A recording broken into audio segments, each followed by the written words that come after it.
Olá, queridos amigos. Você está vendo ao fundo a casa de Ellen White aqui na Vila Adventista.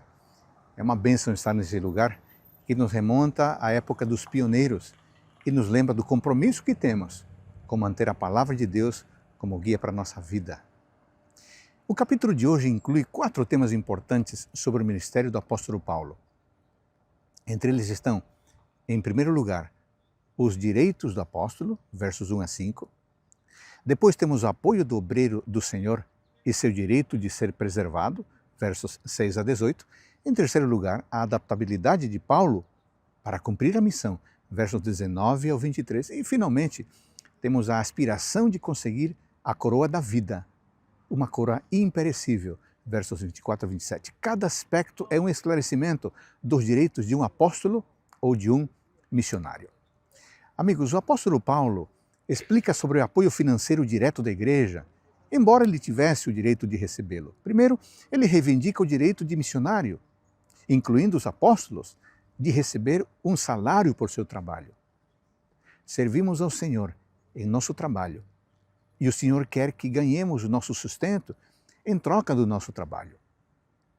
Paulo dá 3 exemplos da vida diária que ilustram essa questão. O primeiro exemplo, os soldados, depois os plantadores de vinhas e finalmente os pastores que cuidam do rebanho. Cada um deles obtém um benefício financeiro por causa do seu trabalho. Por que o apóstolo Paulo não poderia receber o que lhe era devido? Esse texto, amigos, tem implicações em relação ao trabalho do obreiro e dos funcionários. Os trabalhadores merecem um salário justo. De fato, a Bíblia adverte sobre terríveis consequências para os empregadores que negarem uma compensação correta, justa, aos seus empregados. Paulo sabia que várias questões afetavam a determinação de um salário justo e não tentou definir ou determinar um valor ou uma fórmula. Os empregadores não podem negligenciar as necessidades de seus empregados. Agora, novamente falando sobre liberdade e o direito de fazer as coisas. O apóstolo Paulo está apontando que, como apóstolo, sendo um instrumento que Deus usou para ministrar a vida espiritual dessas pessoas, levando a elas a palavra de Deus, ele tinha todo o direito de ser mantido por eles. Ele tinha o direito de receber benefícios materiais deles como compensação pelo trabalho que ele realizava.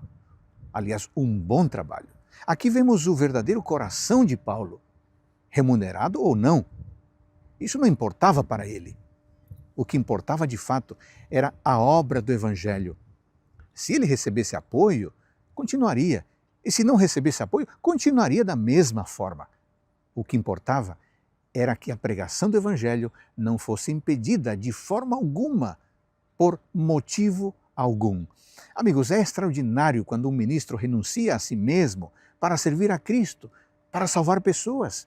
Mas quando um ministro renuncia aos seus direitos, ele faz mais do que o fardo daquilo que se esperava normalmente dele. Ele deixa aquilo como se fosse apenas um fardo e trata isso como uma missão. O apóstolo mostrou que agia com base nos princípios de zelo e amor e que ele não estava atuando longe daquilo que se esperava. O apóstolo transmite a certeza de estar trabalhando e pregando para Cristo a despeito das circunstâncias. Em outras palavras, ele cumpre a missão com ou sem salário. O servo do Senhor trabalha de forma flexível, adaptável para alcançar a todos. Ele se esforça, é autodisciplinado para alcançar a coroa imperecível. O apóstolo Paulo tem uma missão impossível em Cristo. Nós também, como filhos de Deus, temos uma missão, que Cristo salve a nossa vida e que pela nossa vida Ele salve outros para o seu reino. Ótimo dia para você e sua família.